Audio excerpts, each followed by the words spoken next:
Сәлеметсіздер ме, құрметті оқырмандар, 2 сыныптың әдебиеттік оқу сабағы.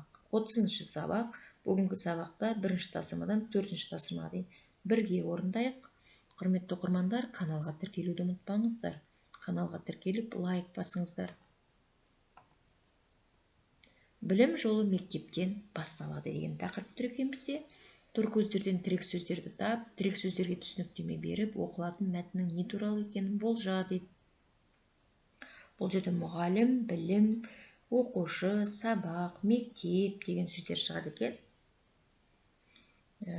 Яғни бұл жерде білім туралы, сабақ туралы айтылуы мүмкін, мектебіміз туралы айтылуы мүмкін да. Тірек сөздер арқылы біздер болжап отырмыз солай. Ендеше 1 тапсырма мәтінді мұқият тыңда дейді. 6 аудионы тыңдауымыз керек. Аудионы мен сіздерге оқып берейін, мұқият тыңдаңыздар. 6 аудио. Мектепке бару әрбір баланың арманы. Білім жолы мектептен басталады. Мектеп білімін игеру оңай емес. Егер мереке күніне мектепке әкелген балалар гүлінен бір шоғын жасар болса, оны салып қою үшін дәл стадион аумағындай ыдыс керек болар еді. Егер барша мектептің қоңырауы бір жерден қағылар болса, онда олардың көңілді күмбірі жұмыр жерді тербелтер еді. Елімізде әрбір балақан үшін мектепке орын дайын. Бізде барлық баланың оқып білім алуына хақысы бар. Мұның бер жағында олар оқып білім алуға міндетті. Оқып білім алмаса, не болар еді дейсіңдер ғой? Сен өміріңде қандай да бір арманыңды жүзеге асыру үшін болат балқытып, адамдарды емдегің келсе, комбайн жүргізгің келсе, ұшақты аспанда самғатқың келсе, зауыттарда машина жасап, орманды ойып, сәнді қала орнатқың келсе, онда ең алдымен оқуың қажет. Мамандық атаулыға апарар жол мектептен басталады. Міне оқушылар, сіздерге аудионы оқып бердім, мұқият тыңдадыңыздар деп ойлаймын. Енді 1 тапсырма, 1 сұрақ. Білім жолы мектептен басталады дегенді мұғалімнің көмегімен түсіндіріп көрдік. Яғни білім жолы мектептен басталады, себебі бала алғаш рет мектепке барып, қолына қалам алып, оқуды, жазуды үйренеді. Неге білім алу өте маңызды дейді? Себебі білім алу арқылы өз болашағымызды жарқын жол саламыз. Білім алып, қалаған ісіміздің маманы боламыз екен. Келесі тапсырмаға көшейік енді. 2 тапсырма сурет бойынша сұрақ тапсырмаларға жауап бер дейді. Суреттегі оқушының көңіл күйі қандай деп ойлайсың, неге дейді?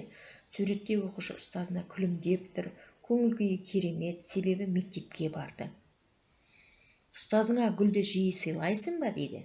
Ұстазыңа мереке сайын гүл сыйлаймын деп жауап берулерің болады. Ұстазды құрметтеу ненің белгісі? Ұстазды құрметтеу тәрбиенің, әдептіліктің, мәдениеттіліктің белгісі екен. Ұстаз туралы қандай өлең ән білесің? Ұстазым, аяулы мұғалім деген өлеңдер, әндерді білесіздер. Сіздер міне музыка сабақтарында ұстаз туралы әндерді үйренді деп ойлаймын, балалар. Келесі тапсырма жұмыр жер деген бұл жерде сөз болды. Жұмыр жер, жер шары, жер беті екен. 3 тапсырмада сөйлемді толықтырып жаздық. Егер барша мектептің қоңырауы бір жерден қағылар болса, онда олардың көңілді күмбірі жұмыр жерді тербелтер еді деген сөз шықты. Мәтін белгілі бір тақырып төңірегінде біріккен мазмұнды сөйлемдер тізбегі. Мәтіннің негізгі түрлері әңгімелеу, сипаттау, пайымдау деп бөлінеді. Келесі 4 тапсырмаға көшейік.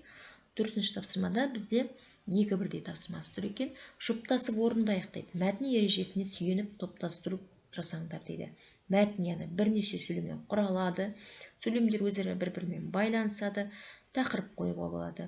Оқушылар, біздер мәтін туралы қазақ тілі сабағынан да өтіп жатырмыз. Ендеше сол білімдеріңді еске түсіріп, толықтырып, мына мәтінді топтастыра қойыңыздар. Келесі тапсырмада бізде мақалдың жалғасын тауып оқыңдар дейді. Мағынасын түсіндіріңдер дейді. Кітап білім бұлағы, білім өмір шырағы. Яғни білім алу үшін кітапқа біздер оқимыз, ал біліміміз біздің барлық өміріміздің жарық шырағы болады екен. Білімді мыңды жығады, білекті бірді жығады. Яғни білекті бірді жығады, тек қана бір адамды ғана жыға алады, ал білімің арқылы сен көп адамнан бұрын озып кетуің мүмкін екен.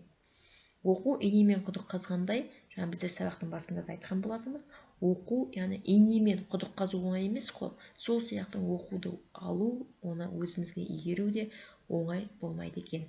Ендеше көп еңбекті қажет етеді. Мектеп кеме, білім теңіз. Яғни мектеп кеме. Кемені білесіздер, үлкен кеме. Сол кеменің ішінде біздер отырмыз. Ал білім теңіз. Теңіз деген өте үлкен ғой, үлкен жаңағы су. Сол теңіз. Білім деген өте көп екен. Алған адамға білімді жаңағы теңіздей екен.